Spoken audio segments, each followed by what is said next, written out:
So.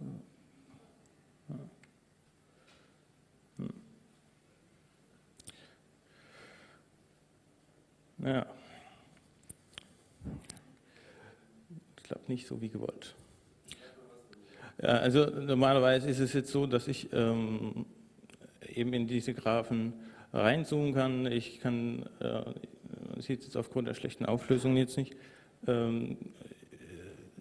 ich kann Linien ausblenden, ich kann die Linien ändern zu Stacks, ich kann Areas definieren, wenn ich so einen größeren Bereich habe. Ich habe verschiedene Linientypen, ich kann die Beschreibung ändern.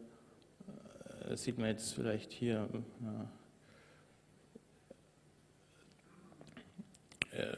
Die Zeiten kann ich definieren, entweder hier praktisch 4 days ago, 4 hours ago oder und der Graphen wird eben dann entsprechend immer generiert. Es werden keine Bilder vorgehalten, die dann vielleicht später eben wieder verworfen werden.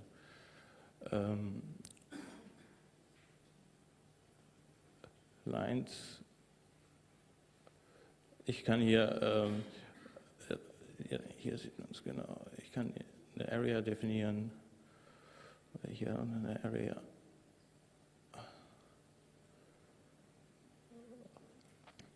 So.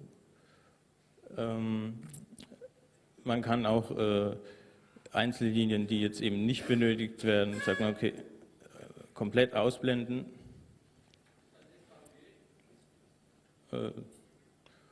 Nein, soweit ich weiß nicht. Also die Software ist jetzt seit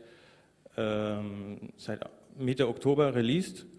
Die war wohl in der Universität in Georgia schon jetzt ein paar Jahre in Betrieb, aber nur intern in Gebrauch, und sie haben das jetzt als Open Source Software umgesetzt, also freigegeben.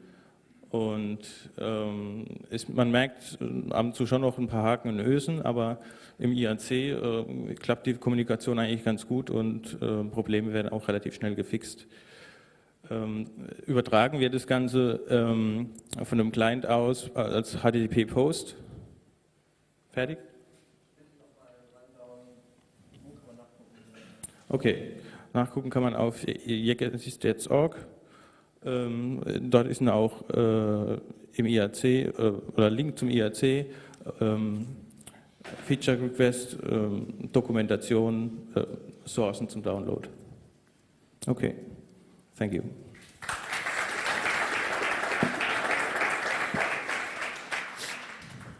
Okay, thanks, Matt. Next year you will have more luck with the Beamer, I think. Yeah. Okay, next one is Richard. He talks about FSPOI, and I hope he has more luck with the Beamer.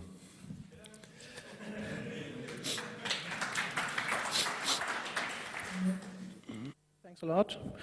Yeah, as you can read on that slide, my name is Richard, and I'm going to give a talk about a small, fast, flexible, real-time file system activity monitoring tool. You might think, oh, it sounds a little bit like FAM or like some other tools, or you can also use something like Tripwire to do the same stuff, but as you will see in the following slides, and as you can see if you download the tool, it's just a standalone binary without any dependencies to your system. It runs on Linux, which means, yeah, you need a Linux system, and you only can monitor the file system of a Linux system, and not of a Windows or Solaris or any other system right now, but we are working on porting it. It's called FSpy, which means File System Spy or File System Activity Monitoring Tool. It's based on the newly introduced iNotify interface, which got implemented in the Linux kernel since 2613, I think, which was released at the end of 2005. I started coding on this one exactly 2 weeks after I read about it on the mailing list. So this code is code over about 2.5 or 3 years now, and it's mostly a patchwork code right now. So it's a proof of concept. There will be a stable release, hopefully sometime. Yeah, as I told, implemented there. Why? I already said something about it's small, it's fast, and has nearly no dependencies, but yeah, why do you need something like that?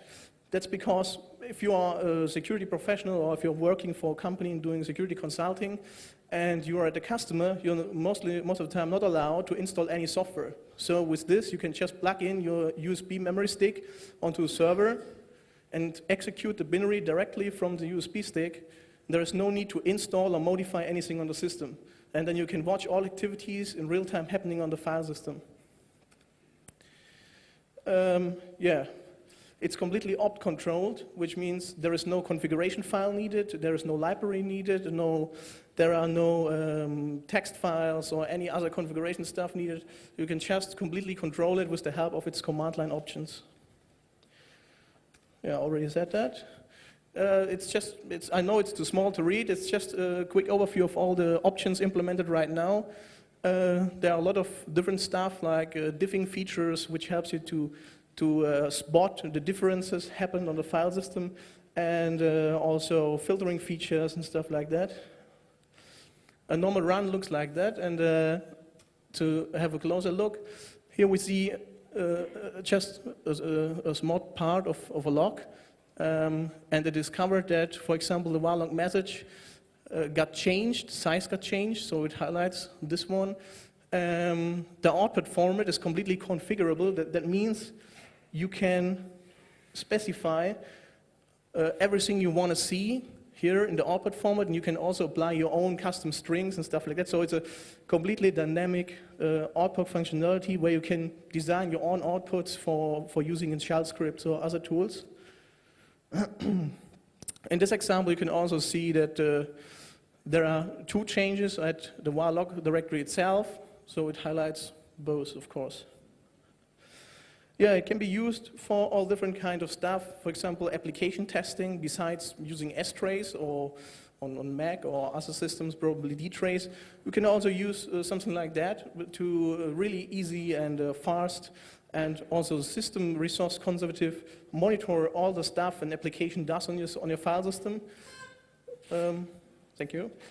Yeah, you can do the normal system monitoring stuff and a lot more. Yeah, we can talk about it later on. Warning, this is a proof of concept code, as I already said. So you can get it from here, from this website. I think you can find the URL within the wiki. Yeah, thanks a lot. Those are my contact details. I provided the proof of concept. Yeah, the rest is up to you. Thanks a lot.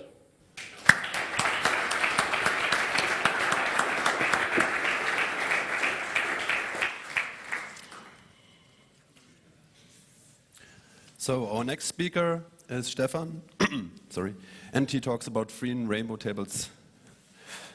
Yeah, as you see, this talk is about freerainbowtables.com. I'm just going to say a few words about the project, since the project leader isn't here to do it. This is just a website for a distributed computing project, and we compute rainbow tables. You will also see the project URL here. Well, this November, the project switched to the Berkeley Open Infrastructure for Network Computing, because the project leader PowerBlade estimated that development of the GUI just wasted too much of his time, and that wasn't desirable. The switch was pretty smooth, and we now already have clients for Windows, Linux, 32 and 64 bits. The tables generated are in an indexed format. They are smaller and faster to search through than traditional ones. Each part of a table is just 600 megabytes. And so far we created tables for MD5, LM, and TLM, and maybe other hash types in the future. When finished, the tables are totally free to download by torrent or HTTP. If for some reason downloading 500 gigabytes of tables is too much or too expensive for you, you can also order a hard disk and support the project that way. Using the Berkeley infrastructure also freed developers time for further improvements in the way we generate tables. creating tables based on dictionaries, or even using the power of NVIDIA cards by using a CUDA client.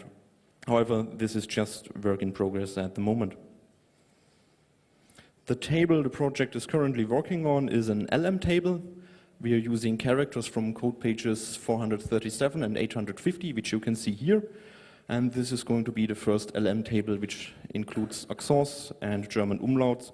Once this table is finished, you are not going to need any other LM table again.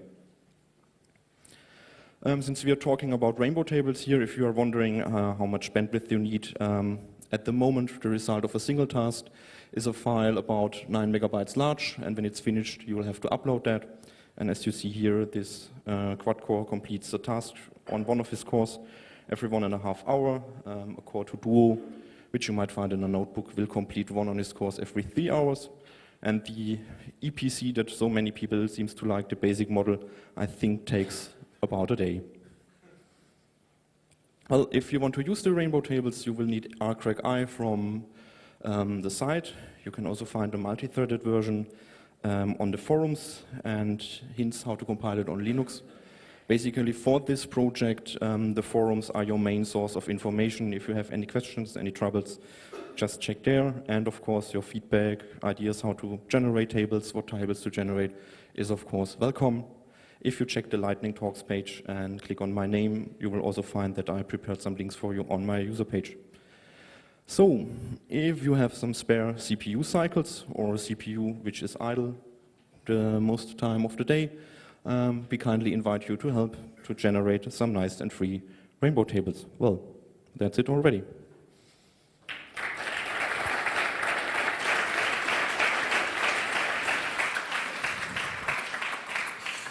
So thank you, Stefan. You're the first who didn't get until 4 minutes, so congratulations on that. The next talk will be introducing Artzilla. Please.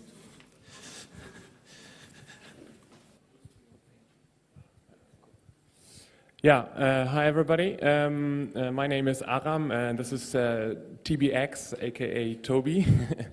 And yeah, we will present 2 Firefox add-ons today, and Toby will explain the Artzilla platform. This is a piece we did. Yeah, we work more as artists than maybe as technical people. But anyway, so this is a piece by the 2 of us and Evan Roth. It's an add-on for the Firefox browser, which enables you to surf the Chinese web from here. So, as it says over there, experience the sensor Chinese internet from home. There are quite some projects out there for the Chinese people to avoid the Chinese firewall, and they're very brilliant. And I assume there are a lot of people here in the audience who know more about the Chinese web than we do, but we thought it was a good idea to bring that experience of censorship to us, or to the West, or to the rest of the world. And also, it's just a way of showing that the internet is not the same everywhere. There are several countries out there who censor the internet, and yeah, China is the biggest one, of course. Part of the piece is an installation which has like it's 2 computers running on 1 keyboard and 1 mouse, so you have a cloned keyboard, and you can experience here what happens on the left, on the right side. So this was shown in Hong Kong in October, and yeah, visualized by the flags, you can see these differences and what happens. And of course, when you dig into certain topics, your connection will be disrupted, and the tool is built on, Toby did build the tool on switch proxy. Yeah. So I think that's for China Channel. Okay, then I'm going to show you the next one. Some people might have seen it already. We released this like 4 weeks ago, and it's a Firefox add-on that inserts a download for free button on Amazon.com, which links to a corresponding BitTorrent found on thepiratebay.org.